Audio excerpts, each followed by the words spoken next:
Man, this is ridiculous. As cool as it would be, this is ridiculous and will not happen.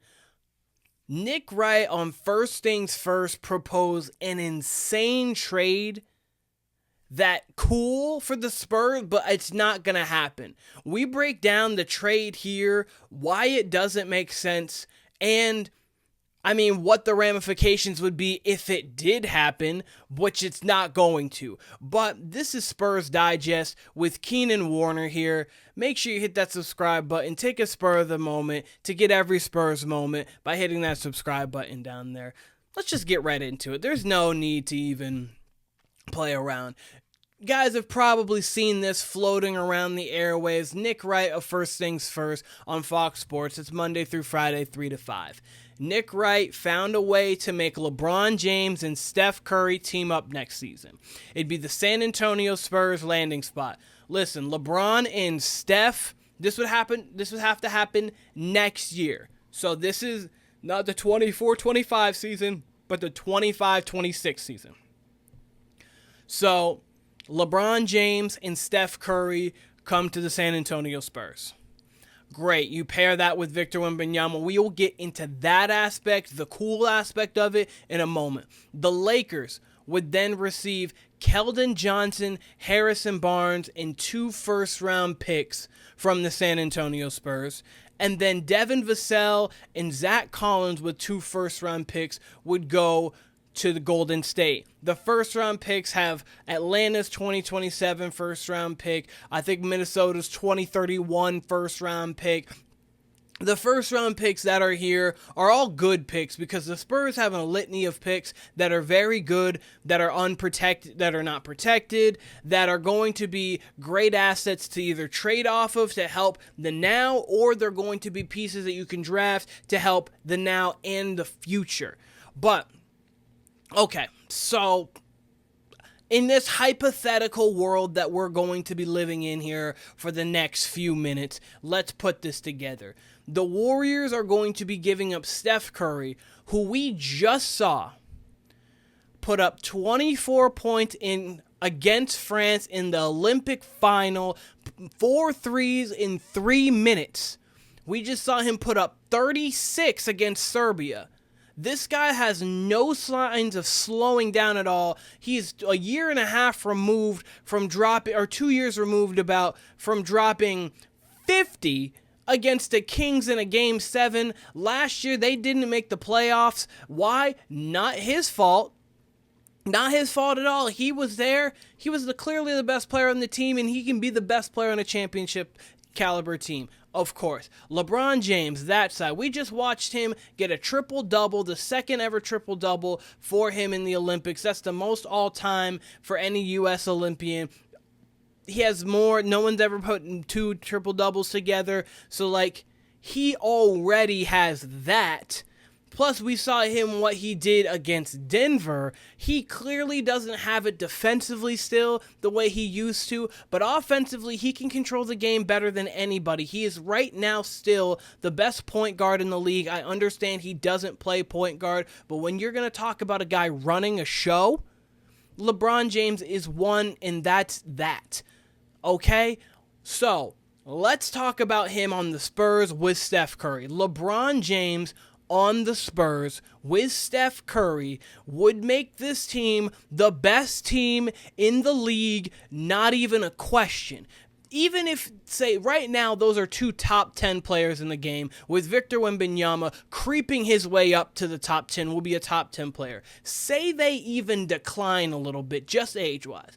LeBron's top 20, Steph's top 15 because he's a little younger, and then you have Victor Wembanyama who's ascending, he's top 10. That is 3 top 20 players in the game today. When's the last time we saw that?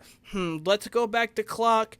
2016, 2017 Warriors, what did they do? 67-15, and they won the chip. 16-1 in the playoffs, the best record of all time in the playoffs. It took a record-setting 3-point expo from the Cavs in Game 4 to even have them lose one game. The Spurs had a chance in that series, but Kawhi Leonard with the Zaza cheap shot in the corner. We know how that game was going. Curry ended with 40 and had a big floater. We know how that was going, Spurs fans. That was the beginning of the end of Kawhi Leonard. One of the most unfortunate times.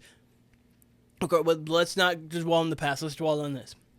You would have the greatest shooter of all time who doesn't look like he's slowing down with Wemby. We just saw him and Wemby go back and forth in this game. And then we saw LeBron James can orchestrate the entire offense. And by the way, I bet Chris Paul would stay around for one more year to play with his buddy, banana boat buddy, LeBron. And he's already played with Steph. I know you're giving up Devin Vassell. Listen, you're giving up Devin Vassell, Keldon Johnson, Harrison Barnes, Zach Collins. But you're still keeping Jeremy Sochan. You're still keeping Tre Jones. You're still, I mean, obviously, depends on how these young guys come in. Obviously, Stephon Castle. You're still keeping Stephon Castle. You are mortgaging the future. Yes, I understand. But it doesn't matter when you have someone as good as Victor Wembanyama, especially in the NBA. It doesn't matter. You have that guy. You are a playoff contender every year. One person's going to want to go there, I promise you. And then that just makes you a championship contender instantaneously. We see how it's been with Giannis. I know Giannis has had the injury and everything, but they're always live. The Denver Nuggets now are always live with Jokic. The Mavs are always live with Luka Doncic. We've seen LeBron always live. Steph always live. Because when you have that one mega superstar, that's all you need.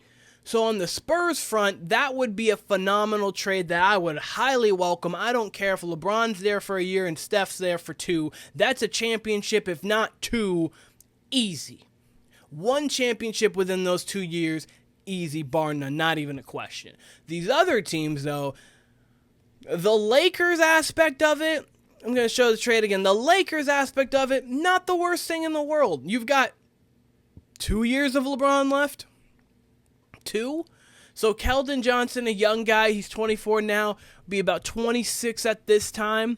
And then you get Harrison Barnes, he's a veteran at this point. You just get a veteran on the roster. I don't know how much Anthony Davis would love this. He might ask out, and you'd just be in full rebuild mode, which they probably should be anyway. But Keldon Johnson, you get 2 first-round picks to try to help build for the future. Anthony Davis gets on the trade block. You just chop that thing down, and you move forward. Not terrible.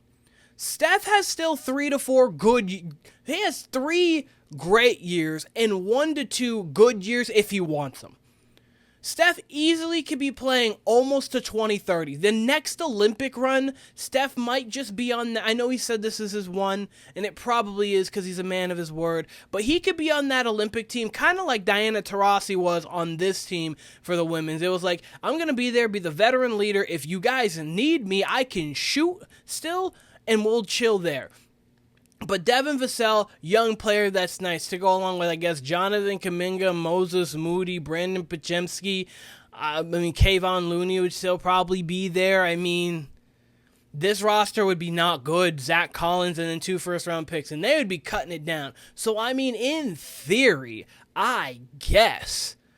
But just know, the Warriors would hate this. The Warriors, they hate this. They're going to give Steph whatever he wants to. Whatever he wants, he's going to get. I mean, let's just look at, we'll look at LeBron here real quick. LeBron, 26, 7, and 8, 54% from the field, 41 from 3. He hasn't shot that good from 3 since he was in Miami. That was in 2012, 2013 when they went to the finals. Obviously, down. We're not going to talk about it. We're not going to actually talk about that. Never mind. We know what happened.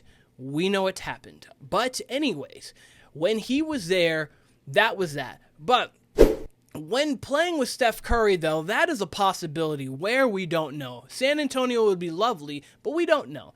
LeBron said Steph Curry's the one that I want to play with for sure. In today's game, I love everything about that guy. This was him on the shop 2 years ago. We've seen them try to get together in the All-Star game. Obviously, anytime you open social media right now, you see LeBron posting pictures with Steph, Steph posting pictures with LeBron. It was that against Serbia when they're both screaming there, magical moment, the both sleeping thing, magical moment, the night. So LeBron wants to play with Steph. Steph wants to play with LeBron, and the world wants this. If it can be in San Antonio, phenomenal. The likelihood is not there. I understand Nick Wright was doing this because of salary cap and things like that, but the trade proposal just wasn't great. But as Kevin Wallace says, and I'll leave it here, the Lakers and Warriors need to recognize they should be in rebuild mode for the good of basketball worldwide. All parties need to sit in a room and not come out until they figure out how these guys, LeBron and Steph, can play 82 games together. I couldn't agree more. We need that as basketball fans. If we can make that happen in San Antonio and that trade goes through, phenomenal. Love it. For the San Antonio Spurs, that's a guaranteed chip. Maybe two, but a guaranteed chip. Absolutely. But shout out to Nick Wright. I get it, what you were doing. You were just making it so someone could put the trade together, but the trade's not going to happen. And if it does, I'll come back here and be the first one to say, shout out to you. But no. The trade proposal for the Warriors would be terrible. They would be in shambles. Just a no. Let me know in the comments if you think this trade at all is likely, what you think LeBron and Steph's best place would be, should be San Antonio, but what you guys think their best place would be, and do you think the San Antonio Spurs would do that? Let me know your guys' comments below. Again, this is Spurs Digest with Keenan Warner. I appreciate all of you guys, and I'll see you soon.